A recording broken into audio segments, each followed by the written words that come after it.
Bonjour. Bonjour. Une première question, qu'est-ce que cela représente le corps pour vous? Quelle définition personnelle et intime vous en donneriez? Eh bien, le regard, c'est la personne. Le regard, c'est la personne, c'est ce qu'on lit derrière. Et puis après, il peut être très différent. C'est pas nécessairement important. Non. L'apparence, non. L'apparence, non. Ce qui se lit derrière un regard, oui. Voilà. Donc la définition du corps, pour vous, c'est ce qui se lit via le regard? Oui, absolument.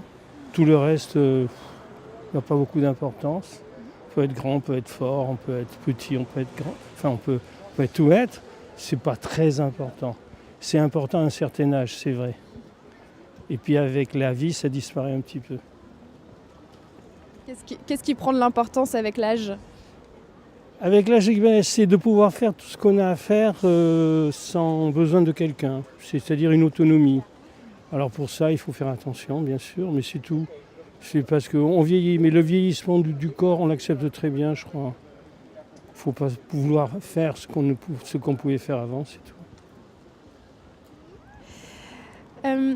Diriez-vous que dans notre société, on prend soin de notre corps? Pas du tout, pas assez.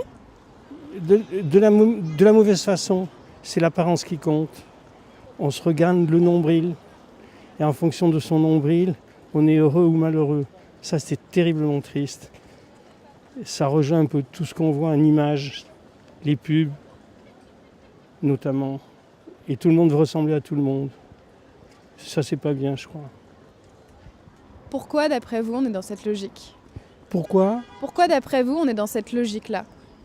L'apparence, elle a pris une dimension incroyable. C'est l'apparence, c'est le m'as-tu vu, c'est est-ce que je suis beau, est-ce que je suis pas beau, est-ce que il n'y a rien d'autre. C'est le m'as-tu vu. T'as vu comment il a une belle voiture, t'as vu comment il a une belle maison, t'as vu comment il est beau. Dès la plus belle enfance, un enfant il est pourri dès qu'il est beau. Si vous dites à un enfant qu'il est beau jusqu'à 20 ans, c'est foutu. Et c'est la revanche un peu quelque part de ceux à qui on ne dit pas ça. Et qui eux se battent dans l'ombre souvent. Ceux qui sont mal faits, ceux qui sont trop gros ou trop grands. Voilà. Beaucoup de soins et de thérapies à médiation corporelle se développent, émergent, se médiatisent auprès du grand public. Par exemple, la sophrologie, l'ostéopathie, le yoga, la méditation et bien d'autres. Qu'est-ce que vous pensez de ça? Ça peut aider. C'est incontestable, ça peut aider. Mais il ne faut pas en faire une règle de vie. Je veux dire que c'est pas parce qu'on va faire du yoga ou c'est pas parce qu'on va être extraordinairement autre ou différent. Mais ça peut aider dans certaines circonstances, oui, je crois. Est-ce que vous pourriez développer? Ça peut aider pour quoi, par exemple, d'après vous? Mais si vous avez des problèmes, s'il y a quelqu'un qui a des problèmes, soit dans son travail, soit à la maison, soit des trucs, pour se relaxer, ou pour trouver un échappatoire, ou pour trouver une compensation dans autre chose, et il compense avec ça, et ça c'est bien. Ça c'est bien, mais il ne faut pas en faire une règle de vie, parce que si vous passez toute votre vie à compenser, à décompenser, à recompenser, ça ne va plus. On ne s'en sort pas. Et alors, d'après vous, pourquoi travailler sur le corps, ça permet d'aider sur des problématiques, par exemple, vous disiez de stress? On n'existe que dans le regard de l'autre. Si l'autre n'a pas le regard que vous attendez, il faut faire quelque chose, puisqu'on n'existe que par ça. Et donc, ça rejoint ce que je vous disais tout à l'heure. C'est l'image qu'on a de soi à travers le regard de l'autre, mais si le regard, moi je ne revois que les yeux, ça m'est égal. Ça m'est égal. Après, je regarde autre chose, bien, surtout si c'est une femme. Mais normalement, c'est ça, oui, pour moi. Et est-ce que vous, à titre personnel, vous pratiquez ce genre de médiation corporelle? Non, je fais un peu de marche à pied, je fais un peu de vélo. Quand j'ai le temps, je me baigne. Enfin bon, non. Je veux pouvoir faire tout ce que j'ai à faire le plus longtemps possible sans avoir besoin de quelqu'un, mais ça s'arrête à ça. Porter ma valise au train, la mettre sur un truc, etc. Tout ce qui est pratique, tout ce qui me rend indépendant.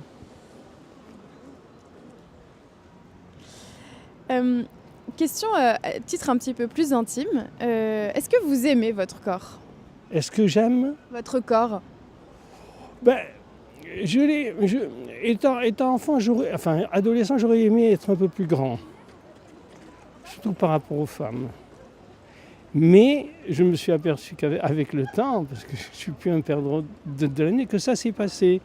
Et que finalement, les femmes s'attachent à autre chose, enfin certaines, pas toutes. Et donc ça va bien, non, je suis pas mécontent, non. Je vis à peu près bien.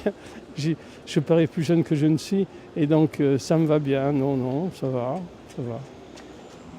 Quel rapport finalement vous entretenez avec votre corps, avec l'image de votre corps et votre corps? Ah ben, il faut que je fasse attention. J'ai fait beaucoup de sport et il faut que je fasse attention à ne pas prendre trop de poids. Il faut que je fasse attention à ne pas boire comme je buvais, manger comme je mangeais. Il faut que je fasse attention à ça, mais ça c'est une petite hygiène, ça c'est rien. Je mange un peu moins, je bois un peu moins, je fume un peu moins, et puis voilà. Donc finalement, avec le temps, vous prenez de plus en plus soin de votre corps? Oui, bien sûr, parce que c'est évident. Quand on est jeune, on peut faire à peu près tout ce qu'on veut. Moi, j'ai fait beaucoup de rugby, je pouvais boire, manger, fumer, machin, truc. Bon. Et puis, je pouvais me coucher tard, etc., me lever tôt. Maintenant, non. Si j'ai pas mes heures de sommeil, il faut que je fasse attention. Si je fume trop, que je bois trop dans une soirée, le lendemain matin, je suis pas très bien. Donc, je prends soin de mon cœur à travers ce que je dois faire. C'est uniquement ça, c'est pas pour. Vous voyez ce que je veux dire? Je prends soin de mon corps pour avoir à faire ce que j'ai à faire, dans de bonnes conditions. Et alors, dernière question, comment prendre soin davantage de son corps quand on peut avoir tendance à se négliger, voire à se dénigrer? Qu'est-ce que vous pourriez conseiller à quelqu'un qui se sent mal dans son corps et mal dans sa peau? Il faudrait, alors ça dépend de l'âge. Ouais. En vieillissant, il faudrait toujours penser, tiens, aujourd'hui, je vais faire comme si j'allais à mon travail. C'est-à-dire m'habiller, me doucher, me raser, etc., etc. Pour quelqu'un qui est plus jeune, c'est plus difficile pour moi de le formuler dans la mesure où je faisais attention comme tout le monde à m'habiller en fonction de qui j'allais voir, mes rendez-vous, des choses. Donc là, c'est très différent. Mais je crois que pour quelqu'un qui a un certain âge, le plus important, c'est de continuer à vivre comme si on allait être dans l'obligation de faire un effort pour quelque chose. Alors le travail, une visite, un médecin, bon voilà, je crois. Merci beaucoup. Bon, j'espère que vous êtes content. Bah oui, on est très contents. Bon, j'ai répondu, vous voyez, ça. Bah oui, tout à fait. Ah oui, mais ça ne me dérange plus de répondre spontanément, ça ne me dérange plus. Bonjour. Bonjour. Alors, qu'est-ce que cela représente pour vous, le corps? Alors pour moi, le corps, ça représente quelque chose pour se sentir bien dans la vie de tous les jours. Voilà, c'est surtout un bien-être. Quelle définition, du coup, plus personnelle, plus intime, vous en donneriez du corps? Comme ça, une définition plus personnelle, intime. Donc, comme je le dis, c'est vraiment se sentir bien soi-même et intime, oui, vraiment soi-même dans la vie de tous les jours et à la vue des regards de ses collègues et des autres dans la rue. Bon, ça, c'est peut-être pas intime, mais intime, c'est difficile, intime, je trouve.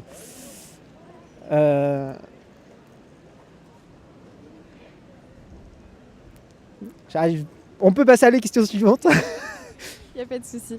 Si vous voulez repréciser après, il n'y aura pas de souci. À la fin du reportage. D'accord. Est-ce que vous diriez que dans notre société, on prend soin de notre corps ou pas du tout, pas assez? Alors ça, c'est plutôt facile comme question. Alors ça dépend des gens. Il y a des gens qui vont prendre soin de leur corps et d'autres non. Comme on peut le voir là, il y en a qui courent et ils prennent soin de leur corps. Je pense que quand on fait du sport, on est bien dans sa peau. D'ailleurs là, j'allais faire du sport parce qu'après, je sais que je me sens bien. Après, on peut se sentir bien aussi en ne faisant pas de sport, en lisant un livre, en restant chez soi. On peut être mince, gros. Enfin, après, tout le monde peut s'en sentir bien, même être gros. Après, moi, j'aime bien être plutôt mince. Et après, on n'a pas parlé de poids. Moi, j'aime bien être plutôt mince et je sais que je me sens bien dans mon corps ainsi. Voilà. Voilà. Et du coup, plus au niveau général, dans notre société, vous pensez que les gens, d'une manière générale, prennent soin de leur corps ou pas? En France, je pense plutôt que oui. Après, en Amérique, comme je sais qu'il y a beaucoup de surpoids, je pense que non dans ce pays. Après, ça doit dépendre des pays. Mais autrement, en général, je pense qu'en France, oui, les gens prennent soin de leur corps. Quand je les regarde dans leur vie, ils sont plutôt heureux. Voilà. Beaucoup de soins et de thérapies à médiation corporelle se développent, se médiatisent auprès du grand public. Donc, par exemple, la sophrologie, l'ostéopathie, la méditation, le yoga. Qu'est-ce que vous pensez de ces thérapies? Alors ça aussi, ça doit encore dépendre des gens, mais je pense que ces thérapies, personnellement, j'en ai jamais fait. Je n'ai jamais fait de yoga, mais je pense que c'est un bien-être. C'est comme après avoir couru un marathon, il y a de l'endorphine qui se crée, on est bien. Le yoga, ça doit être pareil. On doit ressentir une sensation de bien-être après. J'en ai jamais fait. Ou la méditation, on est reposé, on est relaxé. Après, voilà. La question, c'était... C'était qu'est-ce que vous pensez de ce type de soins et de thérapie? Oui, donc j'en ai jamais fait, donc je peux pas vraiment avoir un avis, mais je pense que c'est comme un sport pour moi. Je pense qu'il y a des personnes qui font ça, c'est comme aller courir, mais ils font de la méditation ou du yoga. Voilà. Il y en a, oui, ils font ça tous les jours. J'avais entendu l'amie d'une amie. Elle faisait ça tous les soirs. Après, son mari n'était pas très heureux parce que quand il rentrait, elle était toujours là, en train de méditer. Mais oui, c'est un sport à part entière aussi. Voilà. Question un peu à titre plus intime. Oui. Est-ce que vous aimez votre corps? Alors, quand j'étais jeune, oui, parce que je faisais beaucoup de sport et j'étais assez mince et j'adorais mon corps. Et là, depuis, j'ai pris un petit peu de ventre avec l'âge et je vois que je l'aime moins. Donc c'est pour ça que je me force à faire beaucoup de sport. Et je pense que ça va revenir. Ça revient, mais tous les jours, finalement, il faut faire du sport et on se sent bien. Mais après, ça dépend des personnes, comme je dis. Il y en a... sinon, personnellement, j'aime quand même bien mon corps, quand même. Voilà. Mais... Et aujourd'hui, quel rapport vous entretenez avec votre corps? Alors, vous nous avez dit, vous essayez de faire pas mal de sport. Voilà. Quel rapport intime est-ce que vous y pensez beaucoup? Est-ce que vous pourriez nous en dire un peu plus sur votre vision de votre propre corps? Alors oui, moi j'y pense beaucoup quand même parce que les autres vous regardent, c'est vraiment l'image que vous reflétez. Après, si on arrive toujours triste devant un employeur, il va se dire lui, ça va pas lui donner envie même de nous parler, ou les gens n'auront pas envie de vous parler dans la rue. C'est pour ça qu'il faut vraiment avoir une image positive de soi. Je pense qu'il faut y penser chaque jour, peut-être pas chaque jour non plus, mais faut vraiment s'entretenir, quoi. Voilà, je sais pas si j'ai répondu intimement à ça.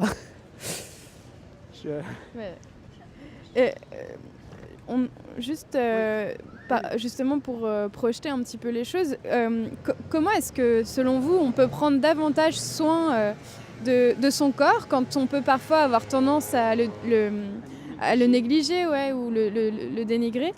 Et Qu'est-ce que vous conseilleriez finalement à quelqu'un qui se sent mal dans son corps et mal dans sa peau? Alors il y a beaucoup de facteurs. Il y a peut-être aussi quelqu'un qui se sent mal dans sa peau. Il doit avoir personnellement un avis, se dire pourquoi, d'où ça vient. Alors ça peut être, on sait bien, on voit des émissions, parfois des reportages, on voit que c'est par rapport lié à la famille, à des soucis. Ça peut être plus triste de santé, peut-être une maladie, j'en sais rien. Après, on pourrait peut-être rien y faire. Après, faut aller voir un professionnel. Alors, je ne sais pas comment il s'appelle, des professionnels de la santé, peut-être un médecin, tout simplement. Il n'y a pas que le sport. Oui, il peut y avoir d'autres facteurs dans la vie. La question, c'est... Qu'est-ce que finalement vous pourriez conseiller à ces personnes qui peuvent se dénigrer ou avoir vraiment cette sensation de se sentir mal? Professionnel de la santé pour qu'il établisse un rapport, un diagnostic, établir un bilan et ensuite suivre les conseils. Voilà. Et alors, pour aller un peu plus loin, par exemple, si certaines personnes peuvent se sentir mal dans leur peau, mais sans forcément qu'il y ait, par exemple, une pathologie ou qu'il y ait un trouble qui soit identifié, mais simplement l'idée de se sentir mal à l'aise, en fait, dans son corps. Est-ce que vous voyez? Non, je vois pas. Non, je vois pas. Il y a une pathologie et... Alors justement, sans pathologie, sans trouble corporel, mais avoir vraiment une sensation de ne pas se sentir bien et à l'aise dans son corps, avec son propre corps.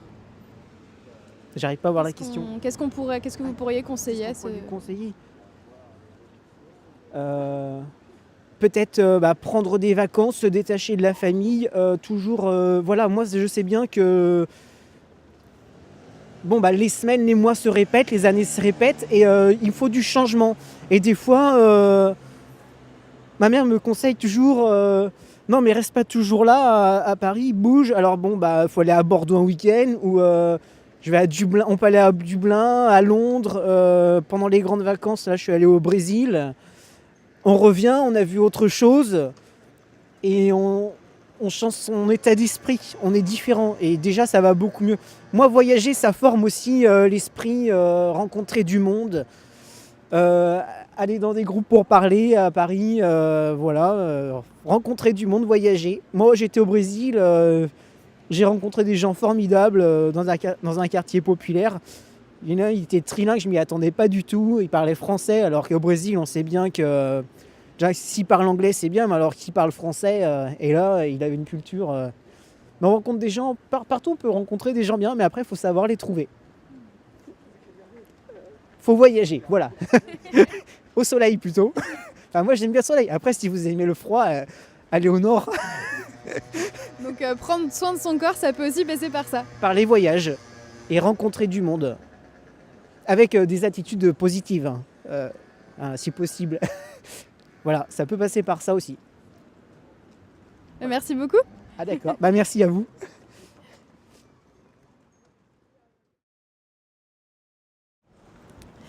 Bonjour. Bonjour. Alors, qu'est-ce que cela représente le corps pour vous? Quelle définition personnelle, intime, vous pourriez en donner? Alors écoutez, j'ai pas tellement de réponses à vous donner, sauf que pour moi c'est un emballage, le corps, parce que pour moi ce qui est le plus important c'est l'opposé, c'est-à-dire l'esprit. Qu'est-ce que l'esprit? C'est en fait tout, c'est ce que je pense, l'esprit. Donc le corps, il supporte, il englobe, il emballe l'esprit. Est-ce que vous diriez que dans notre société, on prend soin de nos corps ou pas assez, pas du tout? Dans notre société, en France et ici à Paris, on en prend trop soin, beaucoup trop. Je veux dire, on a beaucoup trop de problèmes autour et on se referme sur notre seul sujet du corps, ce qui est quand même, je dirais pour moi, grave. Voilà. Pourquoi, d'après vous, on est dans cette logique-là? C'est une société où il n'y a que l'image qui compte et puis ce que les gens pensent derrière. Regardez, les gens sont, quand vous voyez quelqu'un de gros ou qui est handicapé ou qui a un corps qui ne va pas, il vous fait peur, alors que derrière, elle est peut-être une personne passionnante. D'ailleurs, j'en suis sûre. Alors que les gens, les pépés sur des podiums. Bon, alors vous avez envie d'aller les connaître, de les voir, parce que vous pensez que le corps, et puis derrière, il n'y a rien du tout, quoi. Je veux dire, ça va pas aller plus loin. Enfin, bon, c'est un schématique. Peut-être que les pépés sont très bien et que les vieux sont moches, cons, et voilà. Il n'y a pas de règle, quoi. Non, il n'y a pas de règle, mais quand même, le corps peut cacher quelque chose de différent derrière. Voilà. Beaucoup de soins et de thérapies à médiation corporelle se développent et se médiatisent auprès du grand public. Donc, par exemple, le yoga, la méditation, la sophrologie, l'ostéopathie et bien d'autres. Qu'est-ce que vous pensez de ça ? Alors j'aurais changé un petit peu, j'aurais peut-être changé d'avis aujourd'hui, mais je pense qu'aujourd'hui, je vois que pour certaines personnes qui ont des problèmes de stress et autres, parce qu'on est quand même dans une société de stress, du moins à Paris, les gens qui travaillent, donc le yoga peut apporter une souplesse et une méditation et ouvrir autre chose. Par contre, il y a des gens qui passent leur vie, moi je ne suis pas la première, peut-être en vacances un peu, mais qui passent leur vie là-dessus, c'est un peu une fuite, c'est peut-être parce qu'ils sont riches qu'ils ne savent pas dépenser leur argent autrement, voilà. Mais je peux penser qu'il y a de temps en temps pour le corps, quand j'en ai l'expérience avec ma fille aujourd'hui qui travaille 16 heures par jour et qui doit faire autre chose, c'est une obligation presque médicale de penser à repenser qu'elle a un corps et qu'il faut qu'il soit bien dedans, sinon elle ne pourra pas travailler après, voilà. Est-ce que vous-même vous pratiquez ? Non. Mais là, vous voyez, ce matin, je marche et je me dis qu'il faut que je fasse au moins 1 heure à 2 heures de marche par jour. Parce que sinon, c'est pas bon pour mon corps. Ça, c'est le seul point. Et je me suis rendu compte, effectivement, quand je ne travaillais plus et que je restais chez moi, c'est très mauvais. L'esprit se déglingue, le corps se déglingue et tout va mal. Donc il faut marcher, il faut faire une activité physique quelle qu'elle soit. Et on n'a pas besoin d'aller payer une sophrologie, un machin.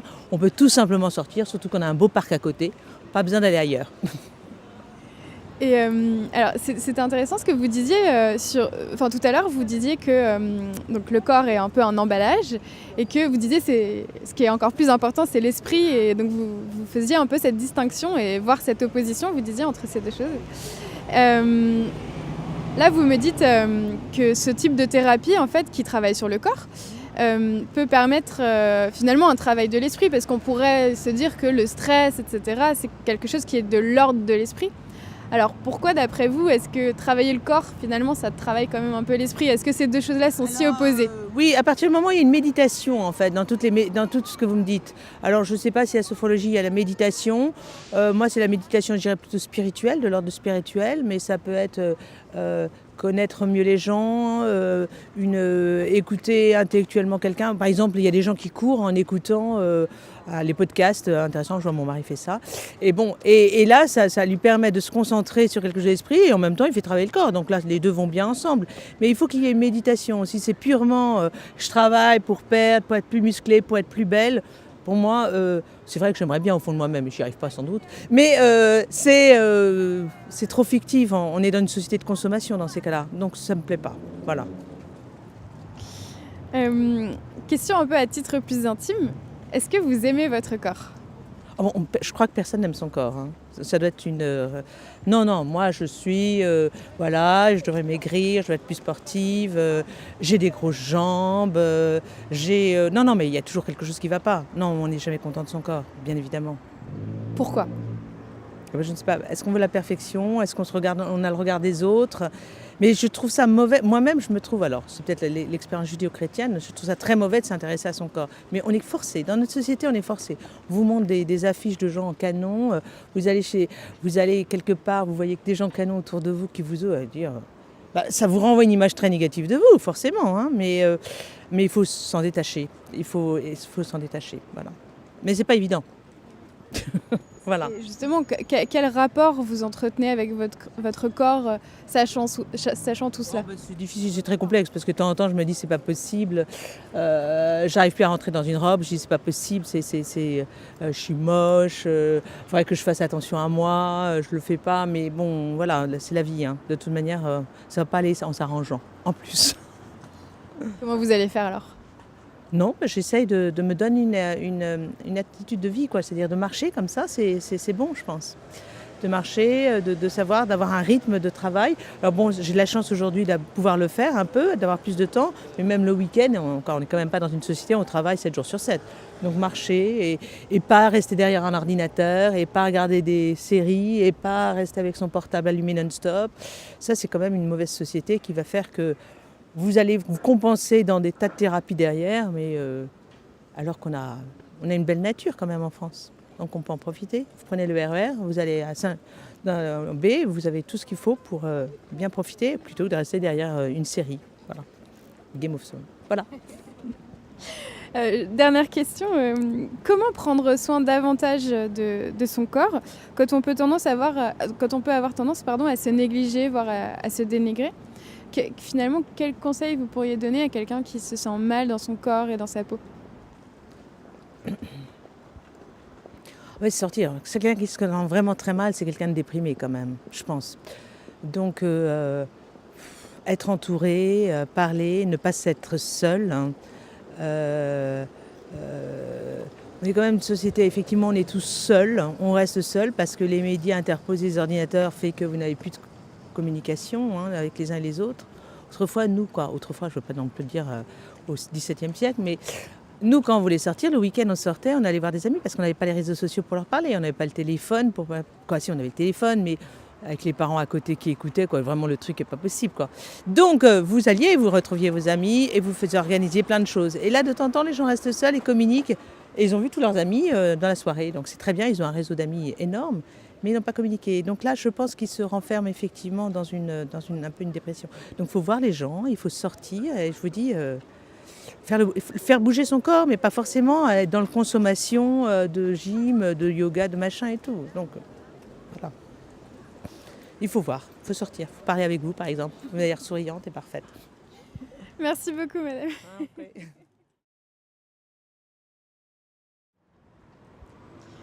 Bonjour. Bonjour. Qu'est-ce que cela représente le corps pour toi? Quelle définition personnelle et intime tu pourrais en donner? Le corps, déjà c'est matériel. Je pense que c'est avoir une existence matérielle. Ensuite, intime et corps sont des synonymes pour moi, presque. Comment le dire? C'est un peu une enveloppe charnelle où justement tout l'intime a sa place puisque c'est à la fois personnel parce que ça nous définit, ça fait partie de notre identité et dans notre rapport à ce qui nous entoure, c'est essentiel parce que si on n'avait que l'esprit, on ne pourrait pas échanger avec ce qui nous entoure. Donc voilà, mais je pense que le corps et l'esprit sont liés bien sûr et que le corps est une manifestation de l'esprit, plutôt dans ce sens-là que l'inverse. Voilà. Pourquoi tu penses que le corps est plutôt une manifestation de l'esprit que l'inverse? Peut-être parce que je valorise davantage l'esprit que le corps et que sans l'esprit, pour commander le corps ne serait inerte. Donc pour moi, le corps existe avant tout parce qu'il a un esprit pour le guider, pour décider de son mouvement, de son interaction avec ce qui nous entoure au final. Et ce corps, il cherche à matérialiser aussi notre esprit, je pense, pour interagir encore une fois dans le monde. Est-ce que tu dirais que l'on prend soin de nos corps dans notre société? Pas assez, pas du tout? On pense prendre soin de notre corps. Après, avec tous les produits qu'on met dessus pour en prendre soin, est-ce que ce sont les bons produits? De plus en plus d'éléments nous conduisent à penser que non. On en prend soin, mais est-ce qu'aussi c'est pas pour donner une image? Donc est-ce qu'aussi c'est pas un peu, pas forcément le bon mot, mais hypocrite, à savoir on prend pas soin de notre corps, mais on prend soin du corps tel qu'on voudrait qu'il soit perçu par les autres. Et ça c'est toujours un peu dommage je pense, parce que du coup c'est plus notre corps, on s'aliène quelque part. Après il y a quand même des gens je pense qui trouvent le moyen de se détacher du regard des autres et de prendre soin véritablement de leur corps tel qu'ils voudraient être. Est-ce qu'on ne prend pas aussi trop soin de notre corps dans la mesure où on va trop loin dans l'artificiel, le chimique et on se détache trop du naturel? Parce qu'après tout, notre corps, on a tous fait un peu de science. Donc naturellement, il sait comment réagir à une agression extérieure, il sait comment faire, et on a ces réflexes qui sont peut-être pas innés, mais quand même. Donc voilà, est-ce qu'on n'agresse pas notre corps à trop vouloir y prendre soin? C'est compliqué. C'est ambigu ce rapport au corps, effectivement, et aux soins qu'on pourrait lui apporter, et finalement le contraire.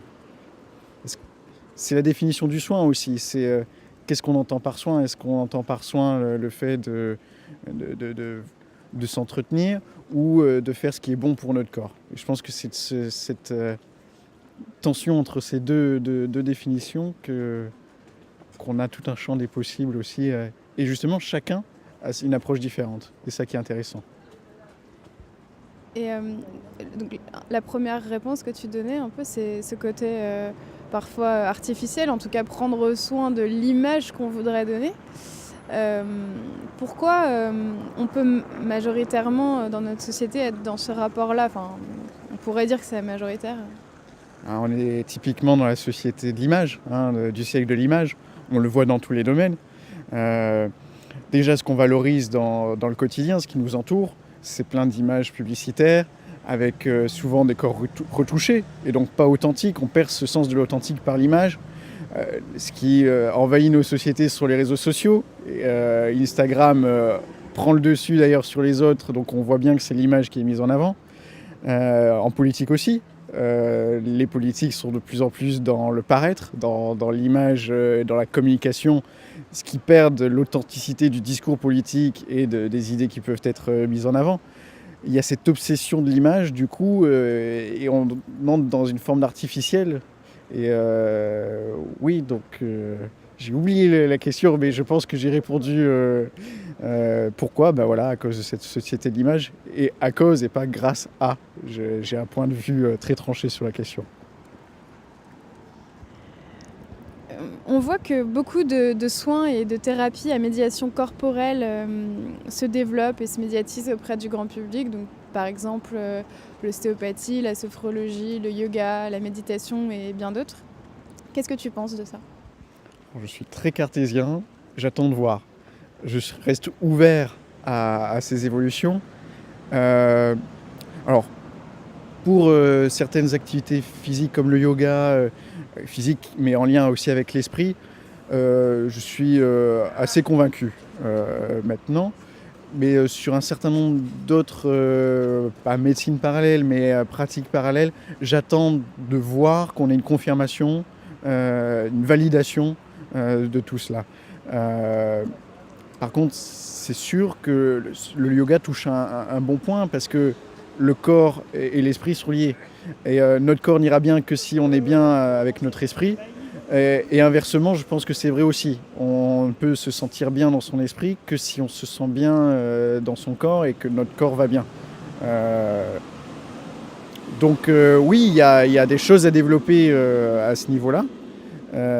Sous quelle forme, j'attends de voir quelle forme est la plus appropriée et validée vraiment par la science et par des spécialistes. Mais je reste ouvert à voir. Est-ce que tu pratiques certains types de soins à médiation corporelle? Alors, tu parlais du yoga, ça peut être... Alors non, et je ne pourrais pas si je voulais parce que j'ai quelques soucis de santé qui m'en empêcheraient. Mais j'aurais pu, oui. Question à titre plus intime. Est-ce que tu aimes ton corps? Est-ce que j'aime mon corps? Oui. Il me plaît bien. Parce que déjà, il répond à mes attentes. Et puis, j'ai appris à l'accepter. Il y a ce passage de l'adolescence où le regard des autres est très critique. Peut-être très critique parce qu'ils cherchent à s'affirmer eux-mêmes. Et où ils ont vu tous les petits défauts qui pouvaient exister. Mais j'ai dépassé tout ça. Et ces défauts, en fait, j'en ai fait une force. Parce que ces défauts, ils me caractérisent. Et au final, ils forgent une identité. Ces défauts, ce n'est pas forcément des défauts, ce sont des particularités qui font que je suis ce que je suis. Et j'aime bien revendiquer justement cette différence, cette particularité. qui me forge une identité propre. Et au final, c'est ce qui fait la richesse. Et ensuite, accepter son corps. Comme je l'ai dit, j'ai eu des soucis de santé qui sont des soucis articulaires et d'ordre moteur. Et au final, ça m'a forgé. Et ça fait ce que je suis. Et je l'accepte pleinement parce que c'est ma vie. Et au final, je ne serais pas là où j'en suis aujourd'hui. Je suis assez satisfait de là où j'en suis si je n'avais pas eu toutes ces étapes. Donc oui, j'aime mon corps. Et j'aime mon corps aussi parce qu'il a un certain nombre d'atouts que j'apprécie. Avec tout ça, et notamment avec ces troubles que tu peux avoir, quel rapport finalement tu entretiens avec ton corps, on pourrait dire, au quotidien? Alors, au niveau des difficultés, c'est sûr que ce sont des difficultés. Donc, c'est parfois une épreuve. Mais malgré tout, on vit très bien avec. Et je respire, je marche. Malgré tout, je suis quand même en bonne santé. C'est tout ce qui compte. Alors, c'est sûr que c'est pesant parfois. Mais faut s'accrocher. Et je pense que il faut aussi voir que ça pourrait être plus difficile. Et ça m'a beaucoup aidé, c'est de me dire ouais, ça serait beaucoup plus difficile. Il y en a qui vivent des choses plus difficiles. Donc j'ai le devoir quand même de ne pas me laisser dépasser par tout ça et de surpasser ces difficultés. Et au final, on vit très bien. Tant qu'on respire et qu'on peut profiter du soleil. Au final, est-ce que c'est pas ça le plus important? Voilà. Dernière question, comment prendre soin davantage de son corps quand on peut parfois avoir tendance à se dénigrer, à se négliger aussi? Et qu'est-ce que tu pourrais conseiller à quelqu'un qui se sent mal dans son corps et dans sa peau?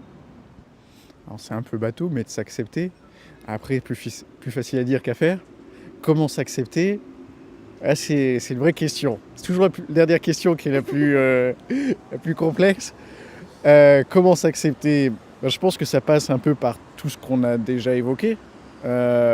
Déjà par l'esprit, travailler l'esprit, chercher peut-être de l'aide pour travailler l'esprit, par aussi ces pratiques que sont le yoga, le sport. Comment s'accepter? Bonne question. Oui, c'est quand même une vaste question. Et là, je sèche un peu, sinon. Mais oui, après, c'est personnel, hein. Chacun aura son approche.